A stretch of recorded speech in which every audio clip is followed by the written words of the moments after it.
ಯಮುನಾ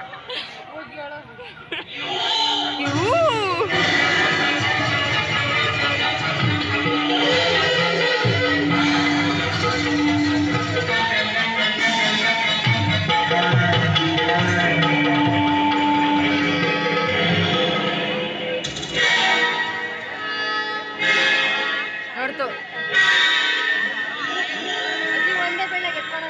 ಎಂತಹ ಸೌಂದರ್ಯ ಲಾವಣ್ಯವತಿ ಇವಳು.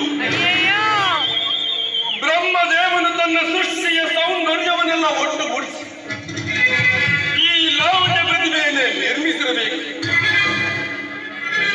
ಉದಯಿಸುವ ಪೂರ್ಣ ಹುಣ್ಣಿಮೆಯ ಚಂದ್ರನ ಬಣ್ಣ, ಲತಾಂಗಿರಿಯ ಮೈಬಣ್ಣ,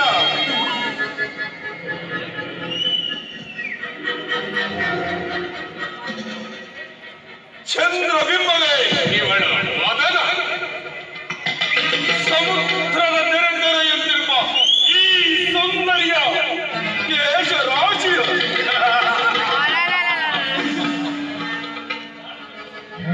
ತಾಳಿಂಬೆ ಮರದ ಬೀಜದಂತಿಯ ಈ ಸುಂದರಿಯ ದಂತ ಪಂಕ್ತಿಗಳು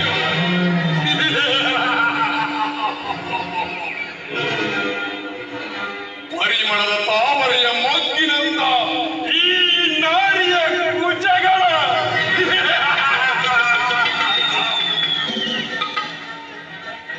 ದಟ್ಟವಾದ ಅರಣ್ಯದಲ್ಲಿ ಶ್ರೇಷ್ಠ ಮೃಗರಾಜ ಸಿಂಹನ ನಡುವಿನಂತ ಈ ರೂಪಸಿಯ ನಡು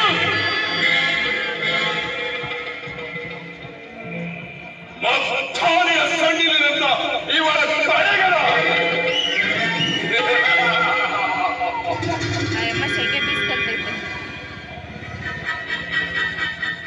ಯಾವ ದೇವ ದಾನವ ಮಾನವನ್ನು ಸಹ ಆಕರ್ಷಿಸದೆ ಬಿಡಲಾರದು. ಈ ಸ್ವರ್ಣ ಪುತಳಿಯವರು ಆಗಿರಬಹುದು. ನಾನಲ್ಲ. ಸರಿ, ಯಾರಾದರೇನು ಬ್ರಹ್ಮದೇವನಿಂದ ಮಾನವರುಗಳನ್ನು ಪಡೆದಿರುವ ನನಗೆ ಸತಿಯಾಗತಕ್ಕವಳು ಇವಳು ಇರಬೇಕು.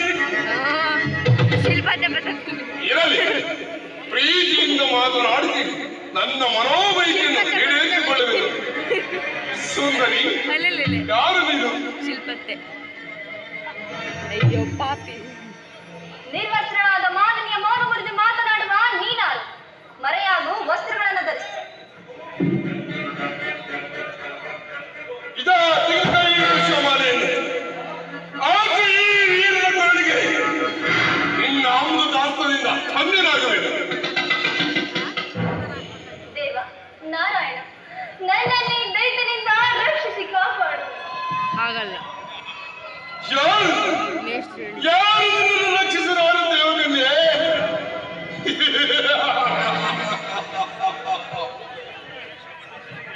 ನಾನು ನಿನಗೆ ಅದಕ್ಕೆ ತಕ್ಕವರನಲ್ಲವೇ?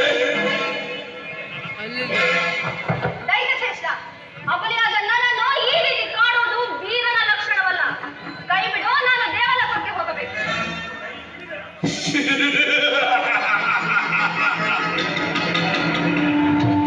ಕೈ ಬಿಡುವಿರಮಣಿ, ನೀನಂತ ವಶರಾಗುವುದೆಂದು ಹೇಳಿ ಕ್ಷಣಾರ್ಧದಲ್ಲಿ ನಿನ್ನನ್ನು ಕರೆದುಕೊಂಡು ಹೋಗಿ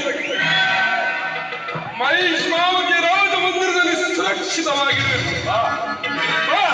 ಬಾ, ನನ್ನ ನಾಲಕ್ಕಿಸುವ ಬಾ. ಕನ್ಯಾಪರಣ ಮಾಡಲು ಬಿಸುವ ನಿನ್ನ ಶಕ್ತಿಯನ್ನು ತೋರಿಸಿದರೆ ನಿನ್ನ ಪ್ರಾಣ ಹಣ ಮಾಡುವ ಶಕ್ತಿಯೊಂದು ಬೇರೆ ಇದೆ. ಸರಿದಕ್ಕೆ ಜೋಗಿ ಸುಂದರಿ, ನಿನ್ನ ಈ ಸುರ ಸೌಂದರ್ಯವನ್ನು ಸವೆಯಬೇಕೆಂದು ಬಯಸಿರುವ ಈ ಮನುಷ್ಯನು ನೀನೇನೇ ಮಾತನಾಡಿದರೂ ಕ್ಷಮಿಸಲು, ಆದರೆ ಈ ಅಪ್ರತಿಮ ವೀರನನ್ನು ತಿರಸ್ಕರಿಸಬೇಡ.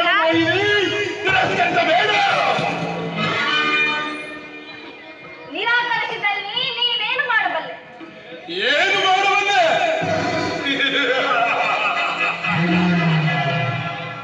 ಏನು ಮಾಡಬಲ್ಲೆಂಬುದನ್ನು ಹೀಗೆ ವ್ಯಕ್ತಪಡಿಸಲಿ. ನೀನು ನನ್ನ ನಂಬದೆ ತಿರಸ್ಕರಿಸಿದಲ್ಲಿ ನಿನ್ನ ಈ ಸುರ ಸೌಂದರ್ಯವನ್ನು ನಿನ್ನ ರಕ್ತದ ರೀತಿ ಪಾನ ಮಾಡುವೆ.